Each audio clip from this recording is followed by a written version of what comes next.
সেনাবাহিনীর প্রত্যক্ষ অংশগ্রহণ ছাড়া এবং তারা যে নিয়ন্ত্রণ করেছে লাস্ট অন্ততপক্ষে 72 আওয়ার্স শেখ হাসিনাকে ভারত পৌঁছে দেওয়া পর্যন্ত এই বিষয়টা সম্পূর্ণটা ঘটানোর জন্য বাংলাদেশ সেনাবাহিনী দায়ী এবং আসলে সেনাবাহিনী এটা করেছে। সেখান থেকে আপনি দেখবেন ডক্টর ইউনূসকে ওনারা ডেকে এনে, প্রথম হয়তো বা ডক্টর ইউনূসের নাম ছিল না, ডক্টর ইউনূস এটা বাংলাদেশের শাসন ব্যবস্থায়, শাসন তন্ত্রে আপনি আইনে কোথাও এই শাসন টিকবে না, টিকতে পারে না। আমি দস্তগীর জাহাঙ্গীর দায়িত্ব নিয়ে বলছি, বাংলাদেশের 2024 সনের 5 অগস্টের মৌলিক ঘটনাটা ঘটায় বাংলাদেশ সেনাবাহিনী। আপনারা নির্বাচনের 2 মাস হয়ে গেল, আপনারা এখনো আর্মি দিয়ে দেশ চালান, অতএব দেশ আপনারা চালাচ্ছেন না। দেশ কারা চালাচ্ছে আমি দস্তগীর ওয়াশিংটন ডিসিতে বসে বাস্তব অর্থে আমি জানি দেশ কারা চালাচ্ছে। আমার এখানে ডিজিএফআই এরও এখন ব্যক্তিবর্গ ওয়াশিংটন ডিসিতে উপস্থিত। মাত্র 7 দিন আগে আমাদের ওয়াকার জর্জিয়া স্টেটে উনি বাংলাদেশি বংশোদ্ভূত, যিনি জামাত সাপোর্ট করেন, একজন জামাতের পক্ষে সাপোর্ট করেন আমি মনে করি, এটা আমার ব্যক্তিগত মতামত, সেই জর্জিয়ার সিনেটর, ইউএস এর সিনেটর না, জর্জিয়া স্টেটের সিনেটরের সাথে উনি দেখা করেছেন এবং সেখানে পুরস্কার নিয়েছেন। তারপরে গোপনে ওয়াশিংটন ডিসি তে এসেছেন, আমরা ওনার তথ্য সংগ্রহ করার চেষ্টা করেও পারিনি। এই যে পাকিস্তানি ব্যবস্থা, কারণ পাকিস্তানের রাজনীতির সম্পূর্ণ ব্যবস্থাটাই হলো আর্মি ব্যাক প্রশাসন। আর্মি এই ক্ষমতায় থাকতে হবে। বাংলাদেশের শাসন ব্যবস্থার পরিবর্তন ঘটিয়ে বাংলাদেশের জেনারেল মুনির বানানো হয়েছে ওয়াকারকে, এবং তারাই দেশ আসলে পরিচালনা করছে। ছোট জগন্নাথ হলো আমাদের তারেক রহমান। যদি তারেক রহমান আপনার ক্ষমতা থাকে তাহলে এসবগুলো বন্ধ করুন, না হলে এই গণপিটুনির শিকার, এই মবের শিকার আপনাদেরকে হতে হবে। এবং তারা কিন্তু প্রতিনিয়ত বলছে, এটা কিন্তু ভুলে যাবেন না যে তারা যখন আর্মির ক্যান্টনমেন্টের বিরুদ্ধে কথা বলে তখন আর্মি জেনারেল বা প্রধান জেনারেল বলে ওরা ছোট মানুষ, ওদেরকে মাফ করে দাও। এটা আদর, এটা বুঝতে হবে তাদের। কেন বাংলাদেশের সমস্ত আর্মি জানগুলো দিয়ে এই ধরনের 6টা ছেলেকে সারা বাংলাদেশে ঘুরিয়ে আনা হলো? আপনার যদি ক্ষমতা থাকে, আপনি প্রধানমন্ত্রী, আপনাকে বলছি এই টাকা কোত্থেকে কোন খাতে খরচ করা হলো গত 18 মাসে? আমি বলছি ডক্টর ইউনূস সরকারের আমলে যে এনসিপির এই নেতৃবৃন্দকে সারা বাংলাদেশে ঘুরিয়ে আনো। এটা ক্ষমতা থাকলে হাত দেন, ক্ষমতা আপনার নাই, কারণ এনসিপির ওই 4-6 ছেলে সংসদে আপনাদেরকে ধমকাচ্ছে। Do you understand?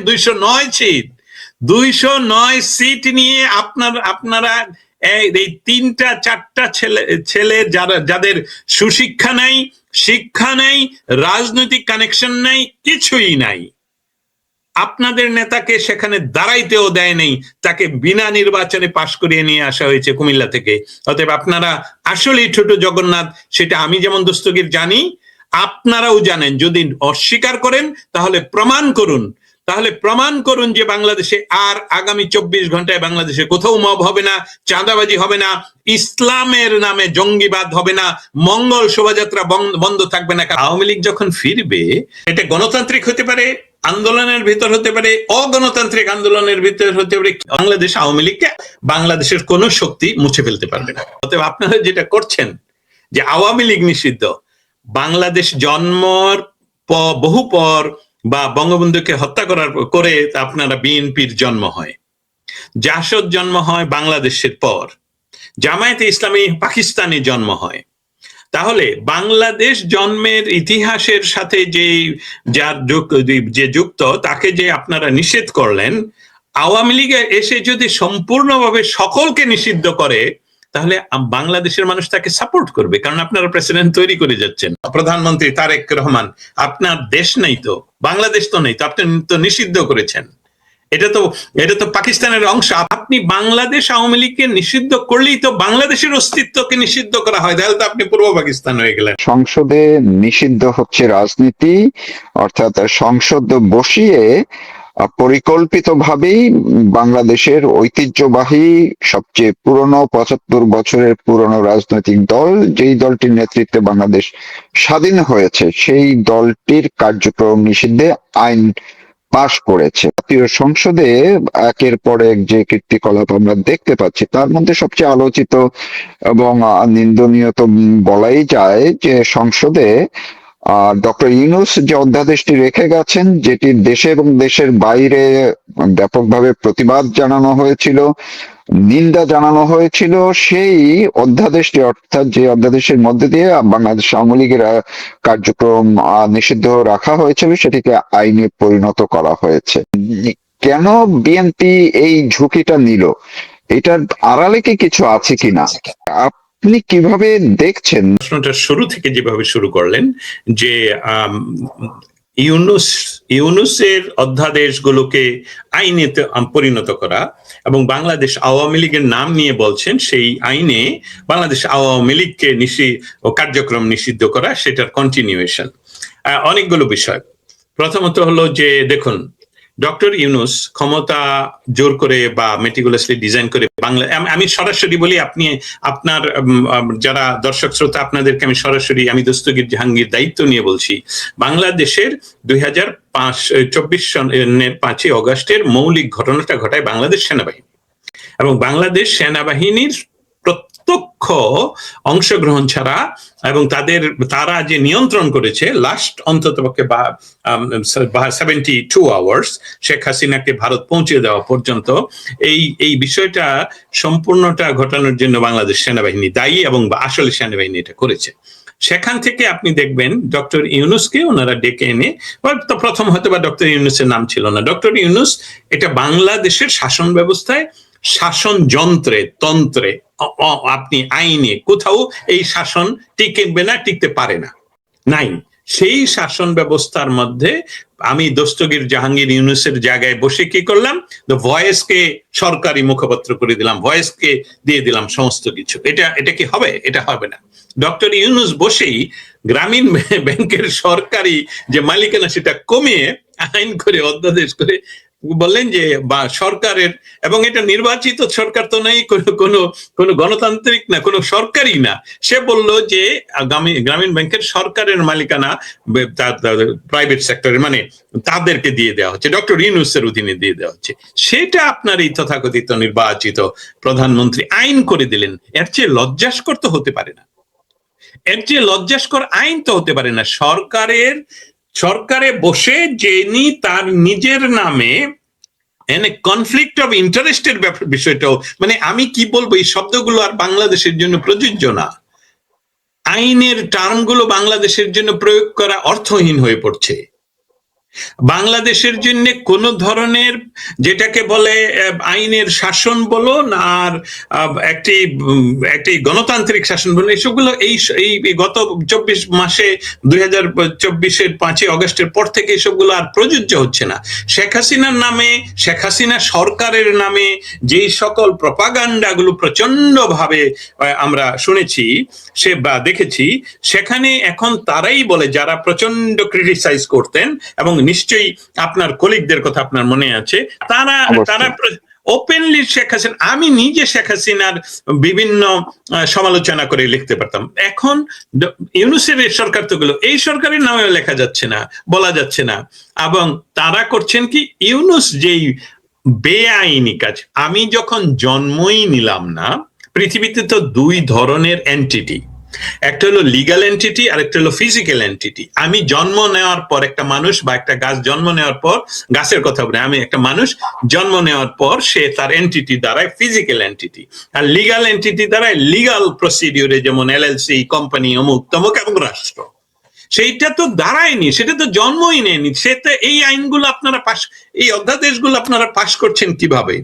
আপনি কিভাবে আরেকটা মোটা দাগে আরেকটা কথা বলতে চাই, বাংলাদেশকে যদি আপনি আওয়ামী লীগকে যদি নিষিদ্ধ ঘোষিত করেন, চিন্তা করে দেখুন যে বঙ্গবন্ধু শেখ মুজিবের জন্ম হয়নি। বঙ্গবন্ধু শেখ মুজিব রাজনীতির, বাংলাদেশের মানুষের স্বপ্নের স্বাধীন একটি বাংলাদেশ গড়ার স্বপ্ন উনি যদি না দেখতেন, তাহলে আওয়ামী লীগের জন্ম হতো না। আওয়ামী লীগ কিন্তু সেই সময়ে পাকিস্তান হয়েছে ইসলামী মুসলমানদের জন্য দেশ, সেই দেশের জন্মের 20 বছরের নিচে সময়ের ভিতরে বঙ্গবন্ধু মুসলিম শব্দটাই বাদ দিতে পেরেছেন। একেই বলে নেতৃত্ব এবং দূরদর্শিতা এবং সাহসিকতা। এবং সেই ব্যক্তির জন্ম, আওয়ামী লীগের জন্মকে যদি অস্বীকার করেন, তাহলে তো হ্যালো মাননীয় প্রধানমন্ত্রী তারেক রহমান, আপনার দেশ নেই তো, বাংলাদেশ তো নেই তো, আপনি তো নিষিদ্ধ করেছেন। এটা তো পাকিস্তানের অংশ। আপনার এই ধরনের আইনের প্রতিফলন ঘটে যে এটা তো হতে পারে না। কোথাও কোনো ভ্যাকুয়াম নেই, কোথাও কোনো শূন্য নেই। এমনকি আমরা যখন পড়তাম যে মহাশূন্য, এটা মহাশূন্য নয়, সেখানেও পার্টিকেলস ভর্তি, উই নো অলরেডি। সো শূন্যতা যেহেতু থাকবে না, আপনি বাংলাদেশ আওয়ামী লীগকে নিষিদ্ধ করলেই তো বাংলাদেশের অস্তিত্বকে নিষিদ্ধ করা হয়, তাহলে তো আপনি পূর্ব পাকিস্তান হয়ে গেলেন।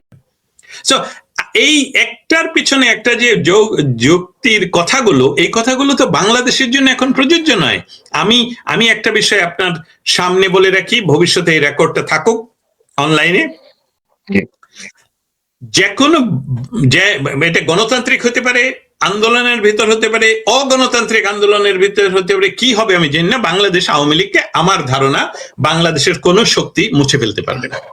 বিশ্বের কিছু শক্তি একসাথে হয়ে আওয়ামী লীগকে নিশ্চিহ্ন করার জন্য লেগেছে। এর ভিতরে হলো আমরা, মার্কিন যুক্তরাষ্ট্র, চায়না, পাকিস্তান বা জামায়াত ইসলামী এবং অক্সিলিয়ারি ফোর্সেস 1971 সনের সবগুলো একত্রিত হয়েছে আওয়ামী লীগকে নিধন করবে। কিন্তু আপনারা সব সময় নিজেরই বিভিন্ন নাম নিয়ে আসতে হয়। আপনারা যে শিবির, এটা আপনারাই বলতে পারেন না, কিন্তু আওয়ামী লীগকে বারবার নিষেধ করেন। পাকিস্তানে নিষেধ করেছে, বাংলাদেশে আরো নিষেধ হয়েছিল।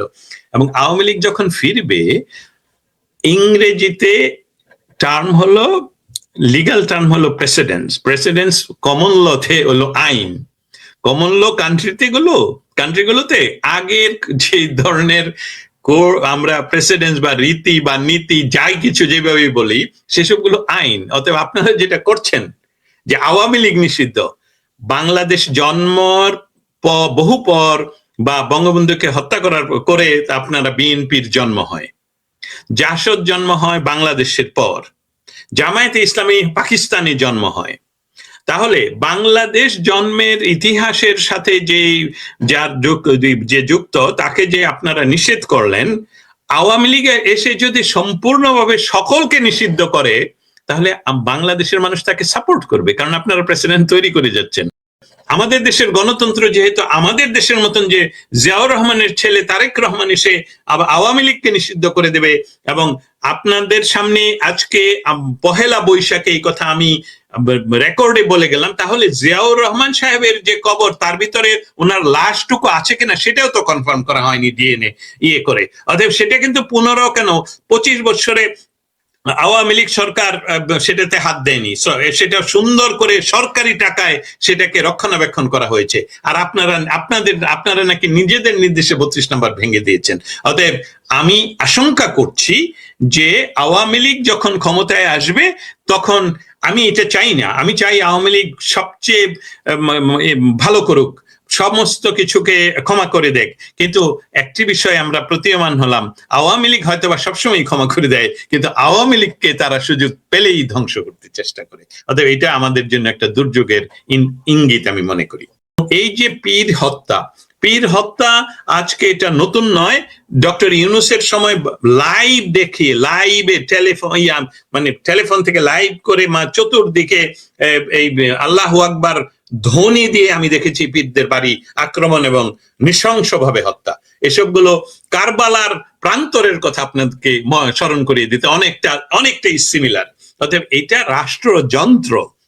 যারা ক্ষমতায় দখল করেছে 2024 সনের 5ই আগস্ট, সেই যে উগ্রবাদী গোষ্ঠী, যেটা রন্ধ্রে রন্ধ্রে এখনো বসা, সেখানে বিএনপি অসহায়।